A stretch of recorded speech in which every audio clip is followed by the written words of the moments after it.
Hola amigos, los saluda Mary Bahamón de Quinteros, abogada especialista en tributación. En recientes fiscalizaciones, la Administración Tributaria ha reparado el crédito fiscal de las operaciones en la medida que el contribuyente no ha acreditado la fehaciencia de sus adquisiciones. En ese sentido, quisiera compartir con ustedes jurisprudencia que sienta los parámetros respecto a la información y o documentación con la que deben contar los contribuyentes a efectos de que puedan acreditar la fehaciencia de sus adquisiciones, lo cual es relevante tanto en la determinación del impuesto a la renta como en la determinación del impuesto general a las ventas. El artículo 44 de la ley del IGB señala que la fehaciencia de las adquisiciones no solamente se sustentan en comprobantes de pago y en su anotación de estos documentos en la contabilidad, sino que además debe acreditarse la efectiva prestación del servicio o la efectiva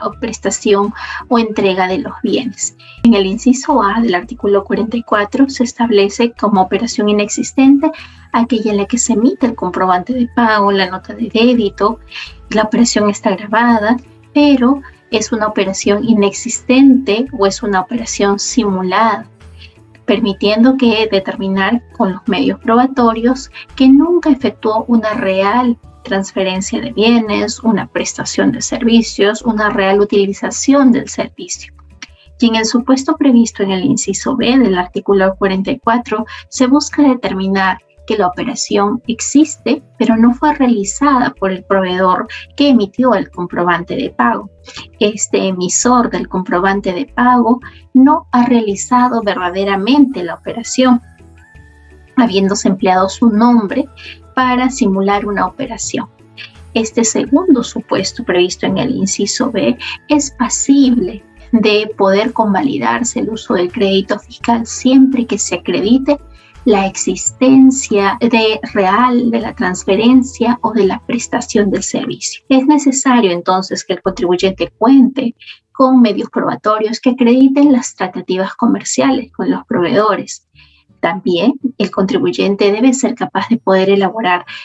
un cuadro que relacione cómo estos bienes o servicios forman parte del costo o el gasto por el ingreso generado. Y en el caso del IGB, que este ingreso se encuentre grabado con IGB.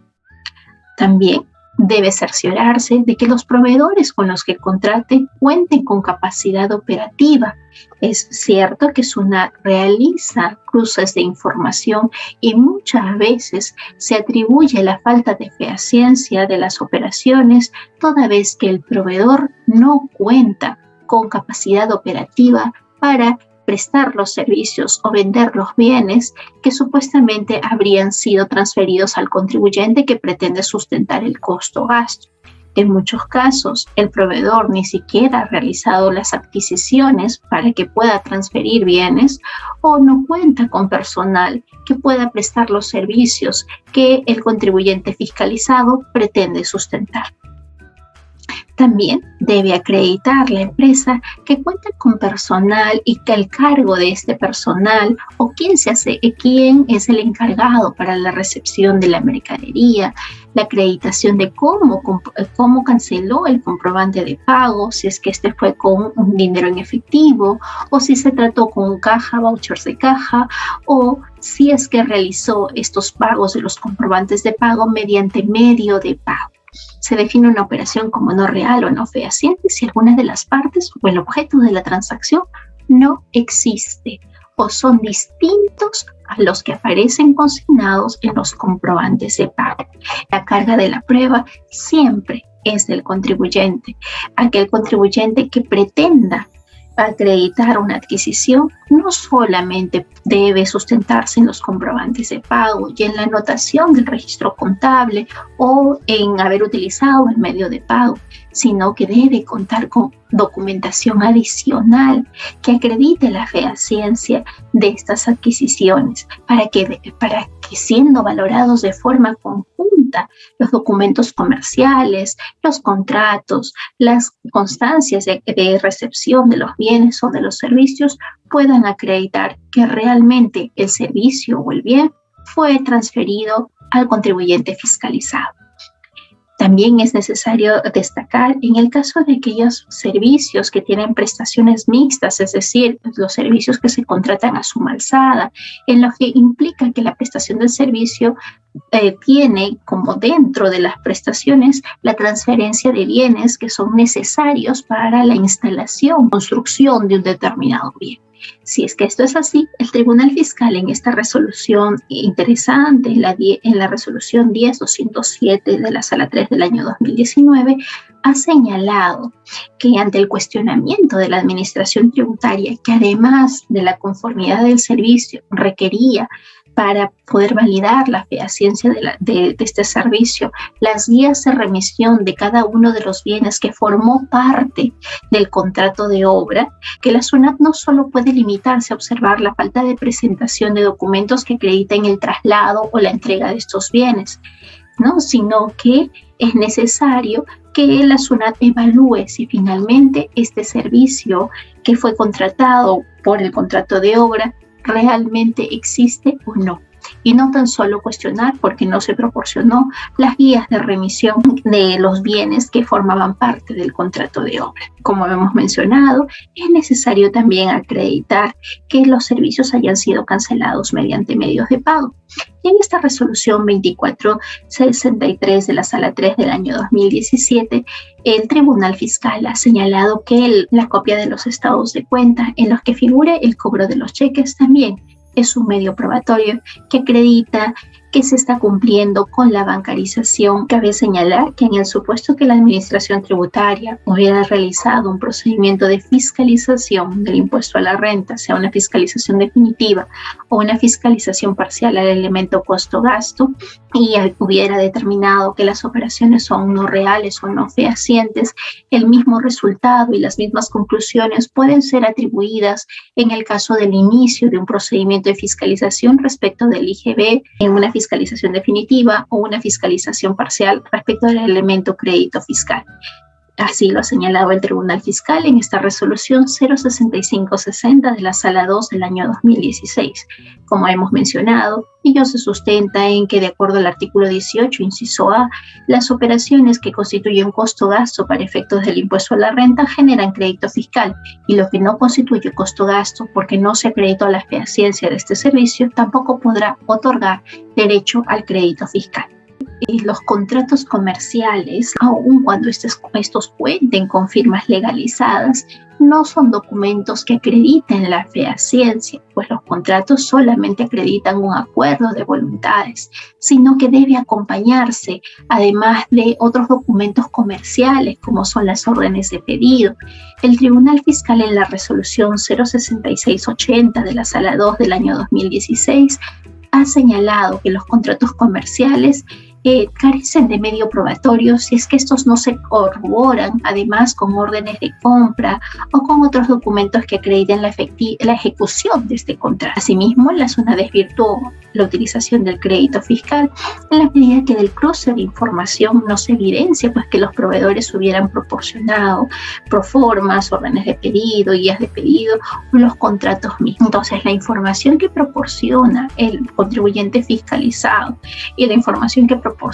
el tercero, que es objeto de cruce, que vendría a ser el proveedor, debe ser consistente, de modo tal que no quede duda respecto a la existencia de la operación que se pretende utilizar el crédito fiscal. Los documentos que son elaborados únicamente por el contribuyente en el que no participa el proveedor,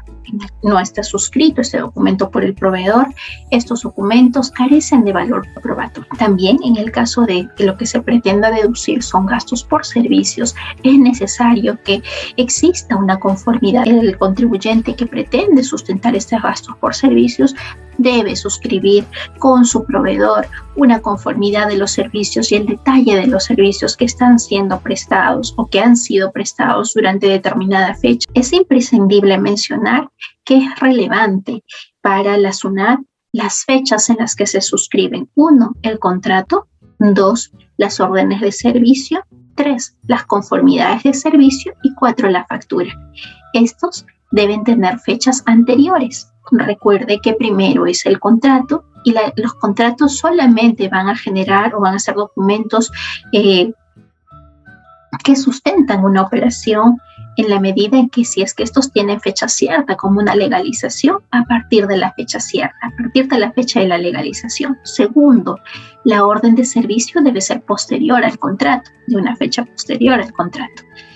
o la orden de compra. Tercero, debe existir una conformidad del servicio. Existiendo esta conformidad del servicio, la conformidad del servicio siempre es posterior a la orden de compra. Y cuarto, el comprobante de pago. Este comprobante de pago debe ser emitido con posterioridad a la conformidad de servicio o en la misma fecha de la conformidad de servicio. Si es que la orden de compra es emitida en la misma fecha de la factura, entonces, y se tratan de servicios que son de prestaciones continuas o de venta de bienes de prestaciones continuas que se liquidan al fin del mes, esta orden de servicio carecerá de valor probatorio o no se tendrá en consideración como un medio probatorio que acredite la fehaciencia de estas adquisiciones. Por otro lado, consideren que las declaraciones juradas presentadas por los proveedores de servicios no son medios probatorios que acrediten la fehaciencia. Esto se sustenta en el artículo 125 del Código Tributario, el cual dispone que las declaraciones juradas solo constituyen medio probatorio si es que estas son tomadas por la propia administración tributaria, por ejemplo, cuando la administración tributaria levanta actas probatorias o cuando realiza intervenciones directamente. Pero si es que se tratan de declaraciones juradas que han sido legalizadas notarialmente, en la que los proveedores señalan que efectivamente prestaron determinado servicio, vendieron bienes, estos documentos carecen de valor probatorio, como pueden apreciar en esta resolución del Tribunal Fiscal 10089 de la Sala 2 del año 2016. Resolución 03238 de la Sala 1 del año 2017, el Tribunal Fiscal ha señalado que la SUNAT inicia un cruce de información con determinado proveedor y estos proveedores no proporcionan información. El solo invocar esto como el fundamento por el cual se desvirtúa la fehaciencia, la realidad de las operaciones, carece de sustento,